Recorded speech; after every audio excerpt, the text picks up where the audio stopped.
Matt Brown, elbowed me clear in the head, wobbled me. Okay, I'm here with the legend, Matt the Immortal Brown, UFC veteran, record holder for the most knockouts in the welterweight division, second most in all the UFC, and you're actually the smallest guy on the list. I know. I researched that. So, how you doing, my friend? Great, man. Out here loving Thailand, bro. We just got, my guys fighting this weekend, so we come out a little bit early, get ready for the prep with the jet lag, try to get that out of our system so we can be at 100% this weekend. And he's looking good, man. Everything's going smooth. Weight's on point, cardio's on point, mind is sharp. Not a lot more we can ask for. Well, tell me about that. As fighter yourself, and now that you've been retired and you're a successful gym owner, what's it like having now fighters at the high level now? Because you have a UFC fighter as well, and now one UFC fighter. So what's that like being in the coaching role? I like it, man. When you got the right people.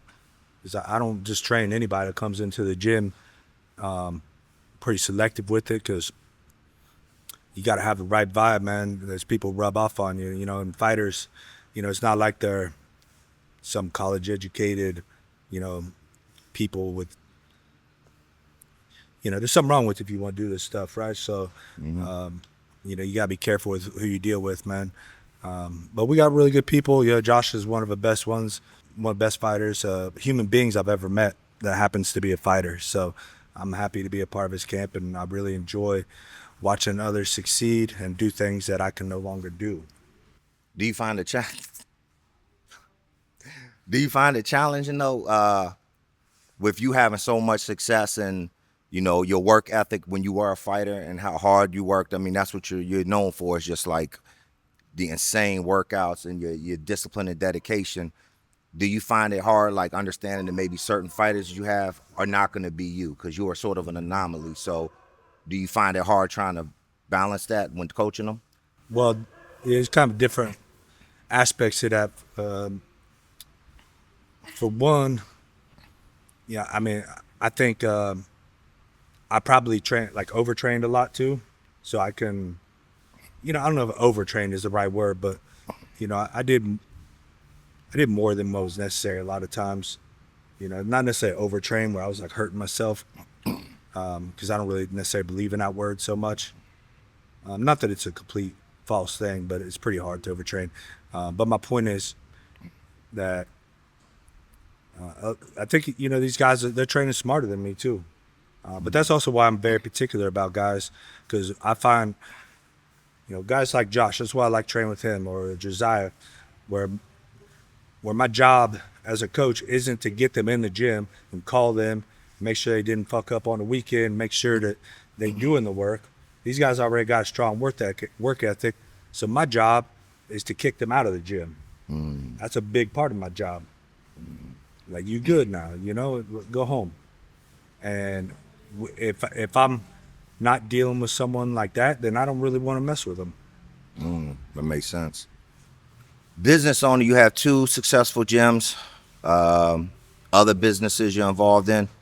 You see a lot of times where fighters spend so much of their time in this lifestyle that segue into going into the next stage of life is difficult.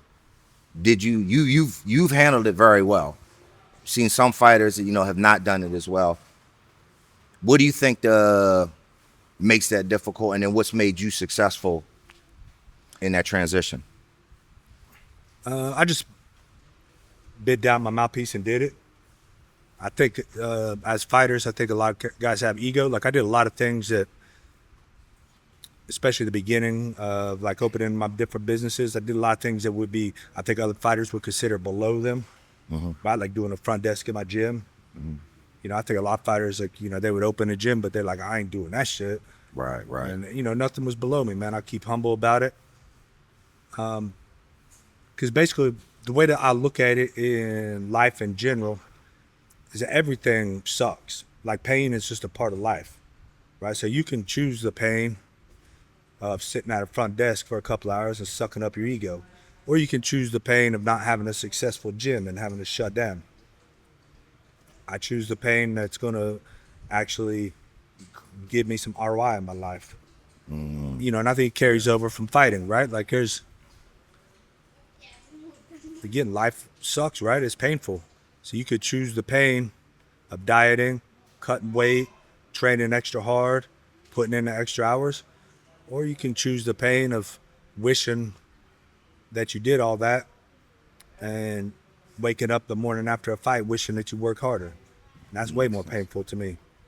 For the young kids out there or a kid coming up and they want to follow in your footsteps, or would you tell them? It wouldn't necessarily just apply to like fighting. I would say choose a goal that's worth dying for and then be willing to die for it. If that is fighting, then that's cool.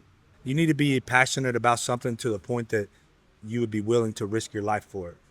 Because as like I was saying before, everything's gonna suck, bro. Your life is gonna suck. I mean, there's a lot of good in life too. I'm not being, completely nihilistic or pessimistic, but the only way to get those good things is to go through pain. So you need to choose a noble enough goal that sparks your interest enough that you are willing to go through that pain. And if you're not willing to go through the pain, then you chose the wrong goal. Right. Next question I want to ask is, what's next for you, from a business standpoint, from a coaching standpoint? As you know, what do you have next?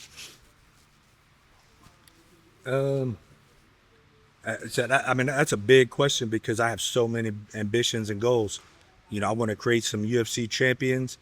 I would like to help to change the sport of MMA where it's not just the UFC. I'd like to bring up Muay Thai in the States. I'd like to build my gym up to help as many people as we can. And I mean, that's just tip of the iceberg on what I got. And you were around Louis Simmons, Westside Barbell.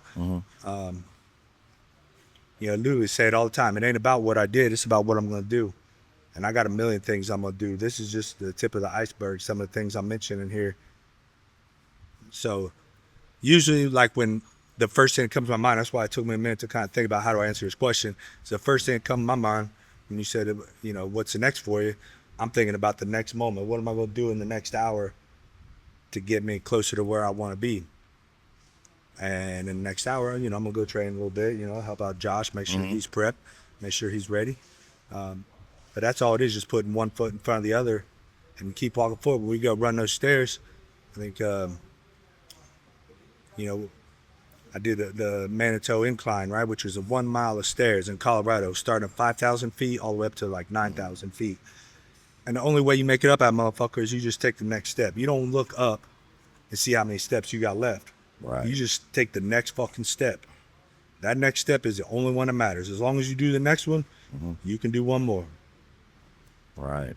And what do you think about the facilities, the gym? I know you've been here before, but as far as being here at Rage Academy, what do you think of the facilities and everything? I love this place, man. I think it's going to be the next big thing here in Thailand and Pattaya. I think it's kind of flying under the radar right now because they got some super gyms around here. But when this place gets recognized, and they got coaches like my brother Dorian here, and these other guys, Michelle back there is a cool dude, man, really good, very knowledgeable. They got great coaches, amazing facilities, amazing coaches, amazing food around, amazing culture. Ain't nothing more you could ask for. Well, that's interesting. I'm glad you brought up that about your coach, friend, you said brother, Dorian. Over the years, you promised him an elephant. You've had many, many fights, many bonuses. Do you feel bad at all that you've never delivered on his elephant to this day? Well, I got you to Rage Academy. I helped you get here, right? Well, yeah, that's true. To some extent, right? Well, pretty much everything I'm doing is because of what you've done in your career. And you got Water Buffalo right back there. That's the next best thing, man. You didn't purchase those for me. But you got access to Water Buffalo. Do you feel at any point, any sort of like empathy, I don't know if that's the right word, or sorrow for the amount of times that you missed the pad and hit me square in the face? And before I finish, I remember one particular camp, we were backstage warming up, and one Matt Brown elbowed me clear in the head, wobbled me, and normally a normal person would say sorry. Matt says, well, why didn't you put the pad there, bro? Do you feel any sort of sorrow for that or anything? when me and you train a combo 1,000 times in camp, and then the one time we're backstage and you don't put the pad there, in my head I'm like, okay, that's the combo I'm supposed to throw. Why is his face there and not the pad? And All then right. and it come natural and I throw it, and then I'm to blame. All right, fair enough, fair enough, fair enough. Well, You told me to do the combo, motherfucker. You taught me the combo. but also like You would hope ingrained the that combo into me. you would actually like say like, oh wait, the pad's not there. I'm gonna go ahead and pull this one. But I'm like, you got a split second to think about it. In my head, I'm thinking, he's got a plan. He got something he's going to do here. We did this 1,000 times in camp. He's got some plan. But by the time all that registers and then I'm close enough and I realize like, oh, he doesn't have a plan. It's too late. all right, fair enough, fair enough.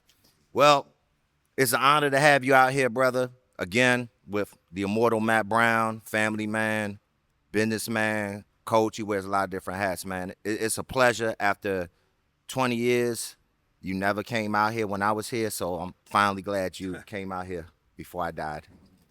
You're here and I came out here. My brother. Thank you, brother. All right.